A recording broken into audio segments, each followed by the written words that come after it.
नमस्कार, मी संजय भोकरे. आपण पाहताय जनप्रवास लाईव्ह. राजकारणात बरीच उलथापालथ चालू आहे. अजितदादा गेल्यानंतर अजितदादा राष्ट्रवादी पक्षाचे सर्वात तीनच व्यक्तिमत्व आता पुढे येत आहेत. एक प्रफुल्ल पटेल, छगन भुजबळ आणि सुनील तटकरे. या तिघांच्या हातीच या पक्षाची कमान गेली का काय, ह्याच्यावरच आज विश्लेषण आज त्याच्यावरच करतोय आपण. मुळात हा गेम कुणी केला तर भारतीय जनता पक्षानं बरोबर.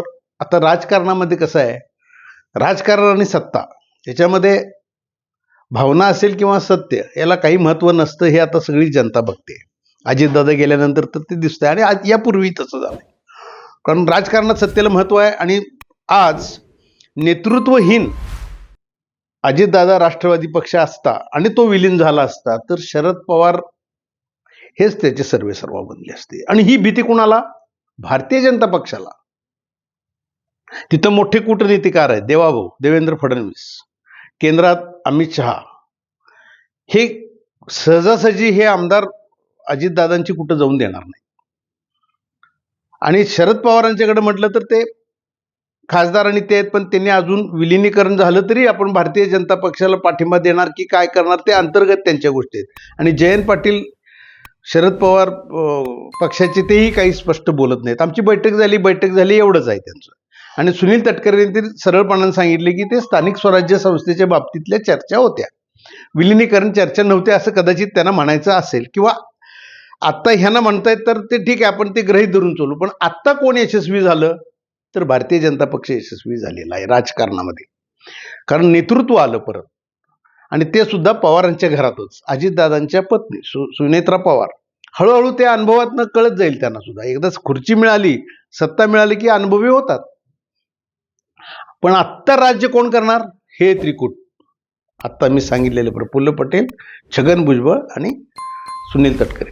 सुनील तटकरे आणि प्रफुल्ल पटेल हे दोन गट आहेत, तिथं मातब्बर आहेत. छगन भुजबळ हे नरोवा कुंजरावा भूमिकेत असतात कायम. आणि छगन भुजबळांनीच विरोध केला होता अजितदादा असताना की आपण आत्ता विलीन न केलेला बरा पक्ष, नाहीतर शरद पवारांचाच पुन्हा दबदबा राहणार. त्यावेळेला अजितदादा 2 पावलं मागे आले. म्हणजे ह्यांचा विरोध आहे हे नक्की आहे. आणि अशा वेळेला भारतीय जनता पक्ष गप्प बसेल आणि देवाभाऊ गप्प बसतील असं कसं शक्य आहे? त्यांनी तातडीनं पावलं उचलली, केंद्रातनं सूत्र हल्ली. नसेल तर नंतर आम्हाला विचारू नका.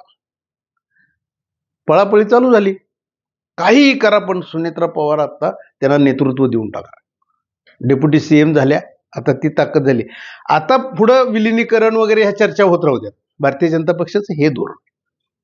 आणि राजकारणाची विश्लेषण ही चालू आहेत सध्या. पण त्याच्यातलं प्रमुख कारण हे आहे की भारतीय जनता पक्ष लक्ष ठेवून आहे की आता हा राष्ट्रवादीचे हे कार्यकर्ते असतील, हजारो लाखो कार्यकर्ते आहेत ना. आपण बघितलं अजितदादा गेल्यानंतर त्यांनी किती माणसं जोडले.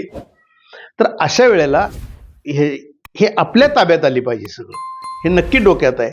आणि त्या पद्धतीनं भारतीय जनता पक्ष आता पहिल्या या त्यांच्या गेममुळं यशस्वी झालंय म्हणायला लागेल. आणि हे त्रिकूट आता सुनेत्राताई आता ह्या नाममात्र आता आहेत असं समजून जायला काही हरकत नाही. परंतु नंतर पार्थ पवार, जय पवार हे सुद्धा हळूहळू तयार होतील, पण त्याला वेळ जाईल.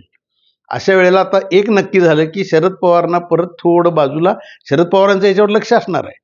शरद पवार अभ्यास करतायत, नक्की बारीक लक्ष ठेवून आहेत ते. कारण हे तिघांनी खेळ केलाय आत्ता. हा तसा आत्ता पवार साहेबांच्या विलिनीकरणाचा जो कार्यक्रम होता त्याचाच त्यांनी कार्यक्रम करून टाकला या तिघांनी. आणि हे सगळं करायला लावलंय कुणी तर भारतीय जनता पक्षाला. तातडीने या तिघांना बोलवून घेतलं गेलं देवाभाऊंच्याकडं.